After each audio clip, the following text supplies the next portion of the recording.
YouTube! What is up, guys? I'm sorry, I'm partially eating breakfast too, so hang on. This is my reaction rant to the season finale of the first season of Supergirl, which was episode 20, season 1, episode 20, titled Better Angels. And, yeah, the season finale went off with a bang. I was highly impressed, you know? It went off with a bang. I really liked it. It was just kind of sad how the whole Myriad thing was, like, finished so quickly, you know? But then again, this is not the first show where they introduce something, and it seems like a huge deal, and it just finishes off really quickly. Like, for instance, The Walking Dead. God, what were their names? Was it the Wolves? But I remember something in The Walking Dead showed up, and it seemed like a big deal. I want to say it was the Wolves or something else, but all of a sudden they took care of it, and it was like not a problem or issue anymore. No, wait, it wasn't the Wolves. No, shoot, God, I forgot what it was called already. You guys remember that place, the cannibals? I forgot the name of the place already. Sanctuary for All, and all that stuff. Yeah, that was introduced, and it was pretty cut short when Carol blew the place up and rescued everybody, you know what I mean? I forgot what it was called. What is that thing called? I remember it's like a so-called sanctuary, but they're all filled with cannibals. But anyway, yeah, they introduced that. It seemed like it was going to be a huge deal, and then it just cut off short real quickly when Carol blew up the place. But anyway, which is why I'm partially not surprised that they introduced Myriad here and it's cut off so short. Hang on. Unreal. Pissing me off. But anyway, getting back to the actual thing, from what I remember, you know, Kryptonite armored Alex is all facing off against Kara, and she's under Non's mind control. That's why she's fighting Kara, and, you know, Kara, like, refuses to fight Alex, you know, her sister. But, just as Alex is about to kill Kara, a very injured John Jones speeds in and stops her, and he actually brought Eliza Danvers with her to talk to Alex to try to break her out of that mind control. You know, and it was really nice moment with Eliza trying to talk to her legitimate daughter, because we all know Kara is adopted, right? So Alex is technically her actual only child.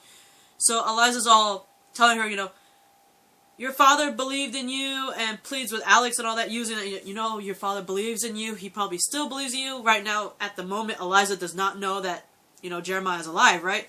So she believes that Jeremiah is dead. She's like, your father believed in you, and up in heaven, he probably still is. You know what I mean?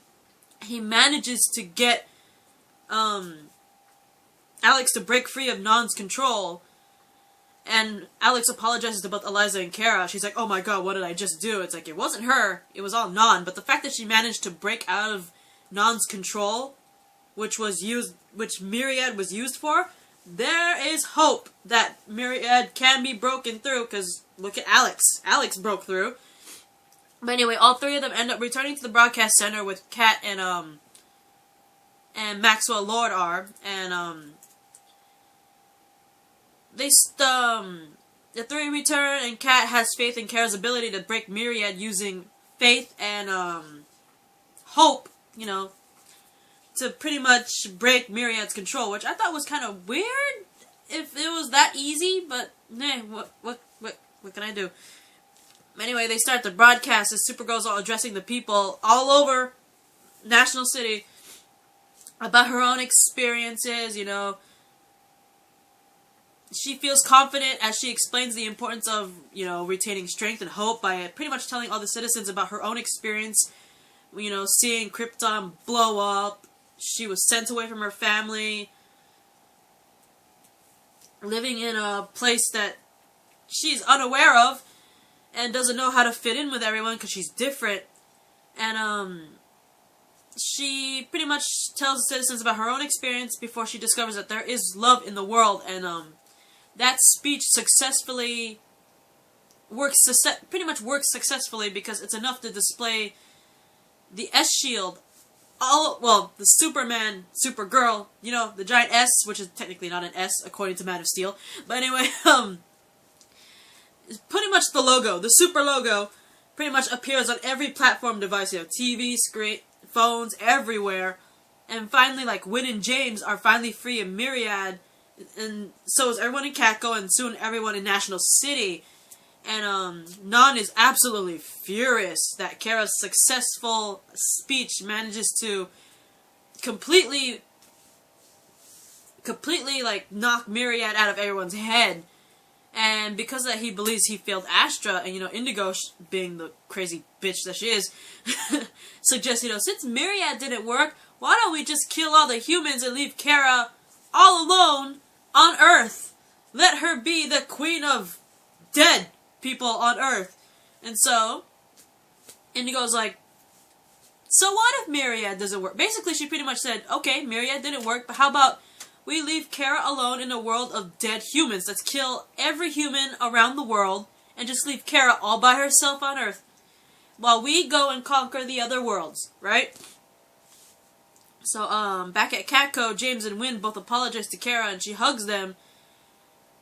But at the same time, you know, she expresses her guilt about not having to save that one coworker. I forgot what her name was, but remember, under the Myriad control, James, Wynn, and a third coworker, all three of them jumped out a window pretty much jumped off the building in the last episode, and Kara was able to save James and Wynn, but unfortunately that third coworker, she ended up falling to her death. And, you know, Kara expresses more of her guilt to both James and Wynn, which I don't blame her for, because if that was me, and, like, I saw two of my best friends and one of my fellow coworkers all jump out the balcony, and I was only able to save two of them and see the third one drop to her death, I would feel ultimately like shit. I'd be like, I am a crap superhero right now, but in my opinion, I think I would actually be scarred. You know, scarred for life for that, because it's like, I literally let one of my coworkers die. I don't know her relationship with that particular coworker, but if she had, like, a very good relationship with her, as Kara Danvers, you know what I mean? And you see her fall to her death, and you feel like you could have saved her, I would probably feel mortified and scarred for life. I don't know about you guys, but I would. But anyway, while she's expressing her guilt, you know, they try to encourage her, saying, you couldn't do anything. You were able to. You didn't have the time to get all three of us. And hang on for a sec. I'm sorry, I was trying to finish my food. But anyway, James, he actually corners Kara and tries to talk about the kiss they had last night, because apparently, before Myriad took control of him, he actually was self-aware of the kiss. Pretty much majority of the kiss he was self-aware of until Myriad took control. So he was trying to talk to Kara about the kiss, which could kind of be awkward, you know what I mean? Because it's like, yeah, you kissed me before I went all brain-controlled, by the way. But unfortunately, the conversation ends up being interrupted by Kat, because Kat wants a meeting. And back at the DEO, a very upset Lucy is visited by Sam, her dad, and, you know, he hugs his daughter, but can't figure out on the status of Superman, because unfortunately, while everybody in National City is, you know, has broken out of Myriad. Hang on. So there's like a lot of noise outside, because it's garbage day for my street, and yeah. But anyway, like I said, while everyone else in National City is broken free of Myriad, for some oddball reason, Superman's still unconscious, so his body's like laying on a table in the DEO. But at the same time, General Lane, dear sweet Sam Lane himself, decides to order his soldiers to arrest John, since he's over there trying to heal himself, despite Lucy's objections. And, you know, Lucy objects to all this because he's doing pretty much the same thing that he's been doing that caused his eldest daughter, Lois, to pretty much be pushed away from General Lane, you know what I mean? So he's pretty much, Lucy's all like, you know what? Everything you're doing right now, it's the same thing you did with Lois, and that's why you pushed Lois away. So I'm not surprised if you end up pushing me away, you know what I mean? But Jean's all telling Lucy, you know, it's fine. Let them arrest me. I'm a fugitive, so here you go, right? And back in Alex's lab, Eliza learns from Alex that Jeremiah is still alive and a prisoner in Cadmus. I am not surprised she's freakishly in shock, because for years she believed her husband to be dead. She grieved, she mourned, she spent years in pain mourning for this, and for to find out that the person she mourned for years is actually still alive, of course she'd be like, I mean, if I was in that case, I would probably be like in denial. In my opinion, I'd probably be in denial, because I spent years mourning this person that I love dearly, and, you know, years trying to get over it and try to move on with my life, you know what I mean? And so, for me, I'd probably be in, like, the world's biggest denial as to being shocked, naturally. But anyway, they are joined by Maxwell Lord, who informs them that Myriad is now designed not to control everybody, but now it is designed to kill everybody by amplifying their brain cells so that could result in severe headaches. And they only have like 4 hours to stop it before the severe headaches become completely fatal and they all die from it, right? So as Alex and Lucy head to the armory, Maxwell Lord pretty much tells Supergirl that it's a suicide mission. And he's not very confident enough to trust Kara to go at them alone. But then, you know, Kara's like, I have to do this because, like Max said, if any human goes anywhere near the source of the Myriad signal, they could instantly die within seconds. They probably would. And so Kara's like, I'm the only one that probably could go, besides Ja'an, but, you know, Ja'an's kind of jailed up right now. So she has to go alone, and she pretty much makes Maxwell Lord promise not to tell Alex that she's going alone on this suicide mission. And I realize I am almost out of time. I'm going to keep going. I'm going to see if I can keep going. But anyway, later on at Catco, Kara pretty much, since she's going on this suicide mission, Kara pretty much has a talk with everyone close to her, starting with Win. You know, she gives Win a little pep talk and, like, hugs him and all that stuff, saying how much his friendship meant to her. And pretty much helps out Kat with her lunch order and pours her heart out to Kat about how much she appreciates Kat. And then she ends up in James's office, where they finally try to finish that conversation, where Kara pretty much tells James that their moment they had was not meant to be, and that they missed their chance. So pretty much Kara's pushing James away because, you know, she's going to do that suicide mission. And, you know, Kara's all telling James, you know, you need to find happiness with someone who appreciates you.